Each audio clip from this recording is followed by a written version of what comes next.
So good news, our guest has arrived and we are in for a treat.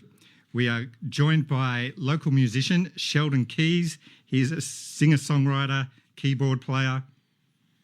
He's a keyboard player and his last name is Keys. I am guessing that is not his original last name because I know a thing or two about changing your name, that's for sure. Anyway, Sheldon has arrived. Welcome to the show, Sheldon. Thank you, Spaceman. Thanks for having me. No problem. Thank you for coming in. Thank you for joining me on a segment I like to call Time and Space. Mm-hmm. Thank you for spending time with me, Spaceman. All right, are you having trouble hearing in the headphones? Bit, yeah. There's a volume knob in front. Perfect. All right. Much better. Live radio. Woohoo. Nice. Now, welcome to the show. Now, you play a big part in a lot of the music scene here in Canberra. If you could briefly tell myself and the listeners what part you do play in the local scene. What bands are you in? Are you a solo artist? Are you a DJ? Are you a teacher? What's your involvement? Funny enough, you mentioned a few in there. So I am a keyboard player. Started off as a session user, playing keys for various bands, namely something like this. Did a lot of gigs with them. So they do mostly the Aussie rock stuff, Baker Boys, and I do my own stuff. So I got my own band, obviously, which is very different in terms of musical style. And that aspect, when we do weddings, when I used to do weddings with those two bands, weddings are, rock, dance and all of that stuff, a couple of reggae songs here and there. So my band is more reggae, calypso, sort of, and pop focused. So on top of that, I don't teach. And what is your band called? Just Sheldon Keys. Okay, nice. I sometimes go Sheldon Keys and Friends or Sheldon Keys and Family. Right, yep. Or when I say Sheldon Keys Live, it's, if I've got a photo of the band, then that's with the band. But I also do solo gigs as well. So just myself, vocals and keys. I do a few venues around. Pre-COVID, as everyone knows, it was more full on, but now post-COVID, kind of slowed down a bit, but I'm kind of enjoying it. Right, and do you DJ as well? Yes. Okay. So I do DJ as well. It all started off when I was doing weddings, and a couple of people approached me. Do you know a DJ as well? And I said, yeah, I do. And they costed more than the band, or was similar, price-wise as a band. And it's a bit too expensive. And I started going, oh, well, if I'm going to lose people that way, I might as well just learn DJing. So I started doing something. That's how it started. And then I started DJing around town. Yeah, different venues. Right, yep. You're keeping yourself busy by the sound of it. Yeah, it's good. I mean, we are not short of great musicians in Canberra, so glad to have you on board the show today. Now, just reading your bio, you're originally from Mauritius? Yes. Right, and you said you started your career at 15, working with some Grammy Award winners. I mean, how did that happen? What was that like? In Mauritius, yeah. So my cousin is a professional keyboard player and singer. So that's how I got music started live, But music was in me before I was even born, right? So I wasn't. That's impressive. Yeah. I was self-taught. So I used to, just play whatever I could hear off the radio when I was 7 years old. And Mum obviously noticed it, goes, oh, this guy's talented. Let's get him a keyboard when he grows up. And that's how it all started. And my cousin on my dad's side and on my mum's side as well, been in music, heavy influence there. But I mean, my mum is Anglo-Indian, so, got a bit of a mix there, background-wise.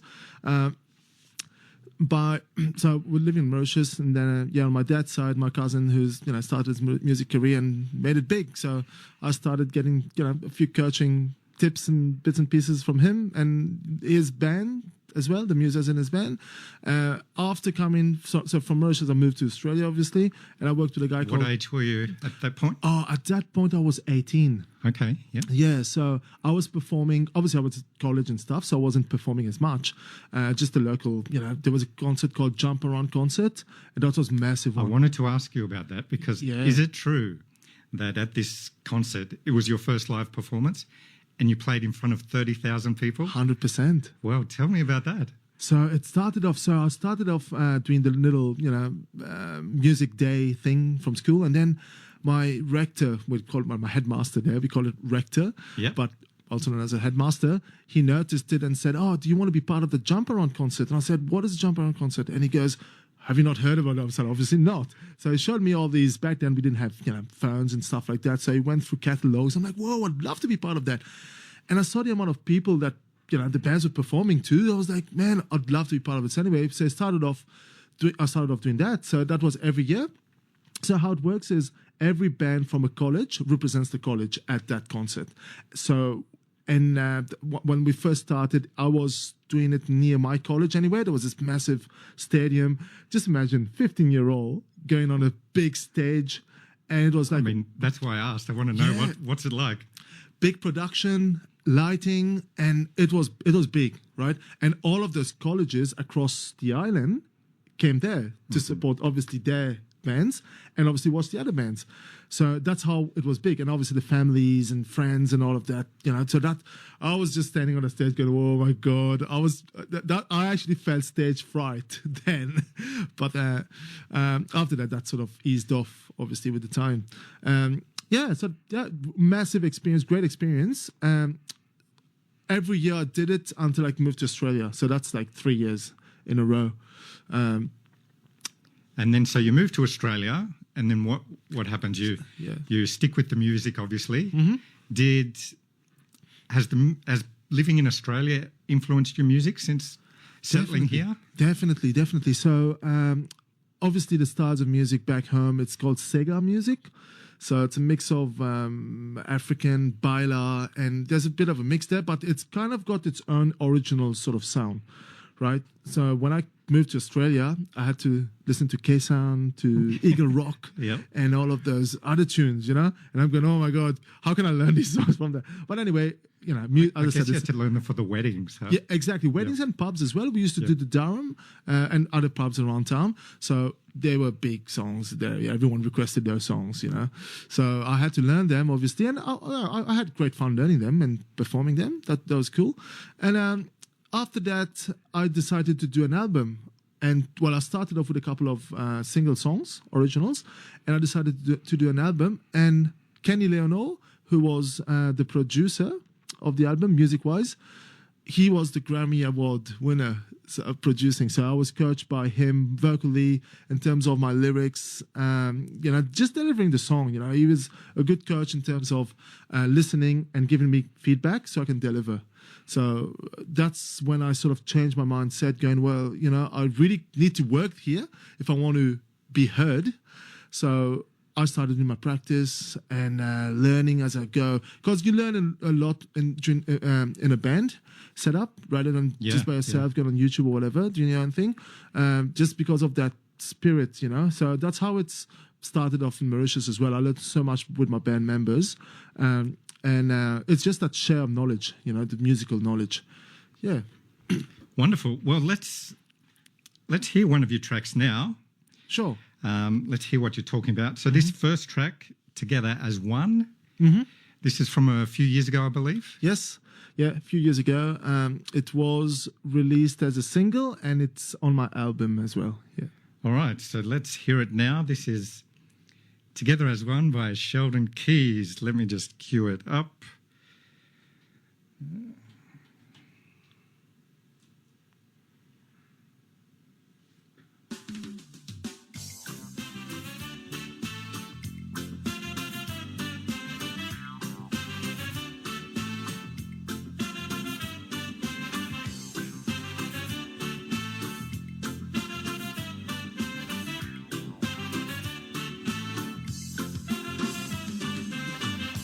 Sunday morning.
corrupted. We talk about unity, so why not we live in harmony? Yeah. How do you sleep at night with the pictures of that walls out of your mind? It's time for you to stop it all. The peace and love always prevail. 'Cause there's war in the east, war in the west, war everywhere. There's war where you're living, war on the streets, war. We could be together as one. Reunite together as one. We could be together as one. Reunite together as one. We could be together as one. Reunite together as one. We could be together as one. Reunite together as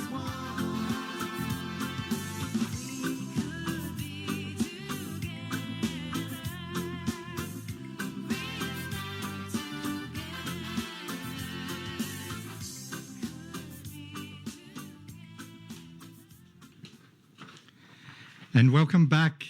Whoa, that seems a bit loud. You are with Spaceman Africa on 2XX FM 98.3. And I am joined with Sheldon Keys. He has kindly dropped in to talk to us about his music. You just heard his track there, Together as One. Welcome back, Sheldon. How you doing? Fantastic. Now, Fantastic. that's great. I like to make all my guests feel welcome. Mm-hmm. Now, I was reading about you, and you talk about regarding your music, your performance is all about feelings. Mm-hmm. So, can you tell us about how you tap into emotions while creating and performing music? Yeah, it is very deep, Spaceman. So if you, like, for example, this song that I wrote, Together as One, I was just there, thinking about all the happenings in the world. As we know, back then I was looking at the news or even listening to the radio. It was all bad news, all about updates on wars. This one did that one did that. And I'm going, oh my God. Another week goes past, same. Another month, 2 months, 3 months. So that really affected me in a way. And I wanted to pass on a message, So it also, that's how the feel starts, It starts with feeling what's happening and what do you need to do? What can you do about it? I can't do much physically, but I can sing about it. I can pass on a message about it in my songs, and create like a nice melody that people can sing along to, and sort of hopefully, resonate somewhere, somehow, and hope for a change. So, like Together as One, it's all about reuniting people together as one, as the chorus says. And there is hope to stop, wars and stuff like there is, and people can do it. I don't see why we can't get together as one and live this one life that we have instead of killing and causing so much misery to innocent people, especially innocent children, family. These people can't fight; they need to run away. That's the only thing they can do. Just run away from this atrocious war, and it's getting worse by the looks of it. So back then when I wrote this song, it was all about, it started off with feeling the need to pass on that message and the feel to keep performing this song, just like when I did my show, well, I perform it at every single show, whether I do it live with a band or just me solo. So yeah. Nice. Yeah, I agree. I've travelled quite a lot and I meet people internationally, and you meet people and, they're just the same as us. They just want to be safe. They want their family to be safe, live a happy life. I think it's just all the governments that cause the issues. If everyone just sat down and had dinner together, got to know each other, it would be a lot better. Yeah. Got to listen to your music. Exactly. Yeah.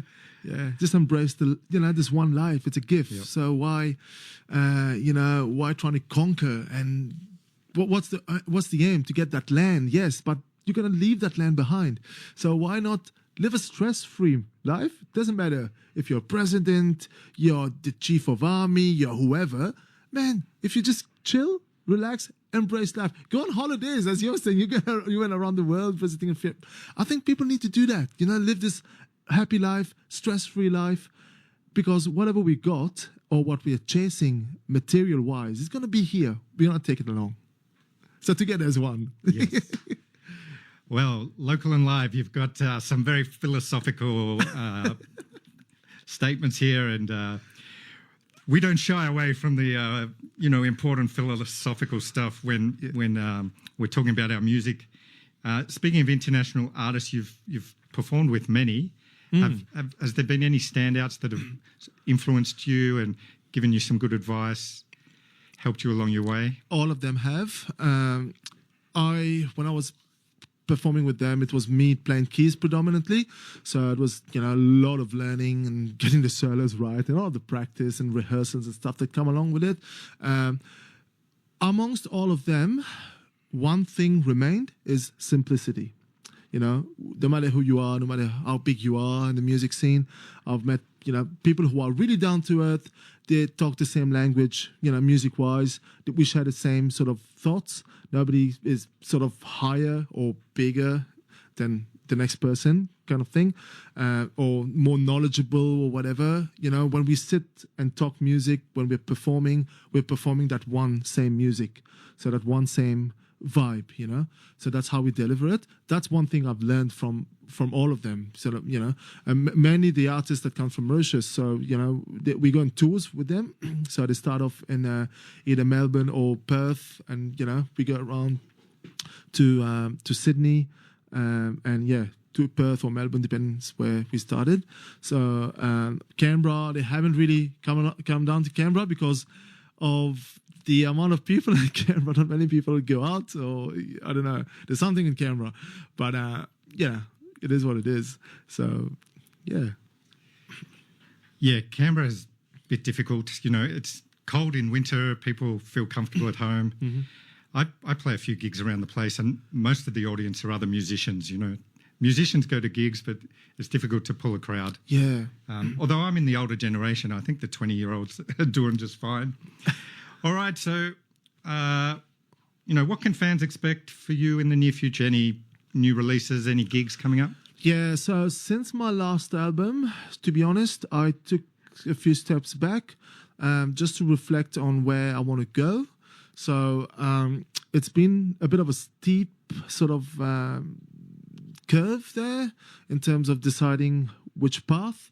So, as you know, like if you ever listen to the album, there's different styles on the album. A few feedbacks from like famous musicians that was, choose something that's more linked to you.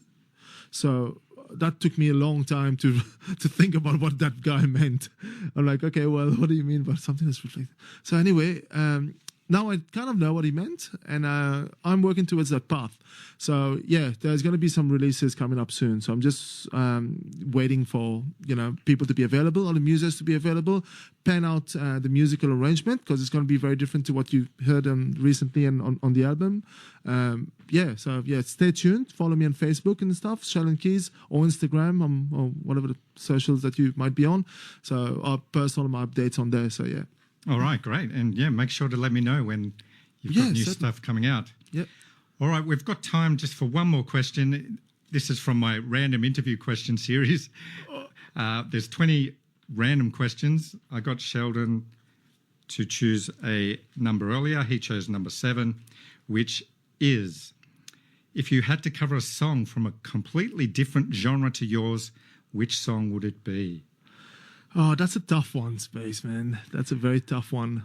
I was joking, from your wedding era, you wouldn't maybe cover a calypso version of Kaysan? I like the French music, so it would be definitely maybe a song from Jean-Claude Balavoine.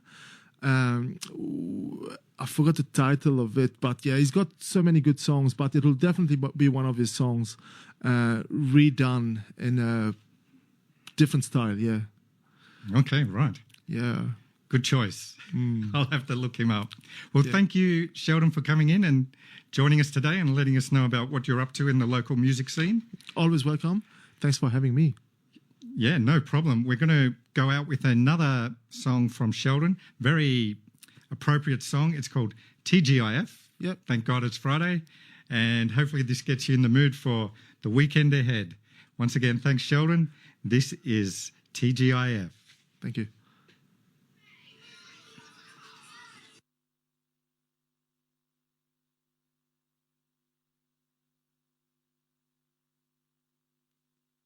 Friday, TGIF, TGIF. Thank God it's Friday. Thank God it's Friday. TGIF.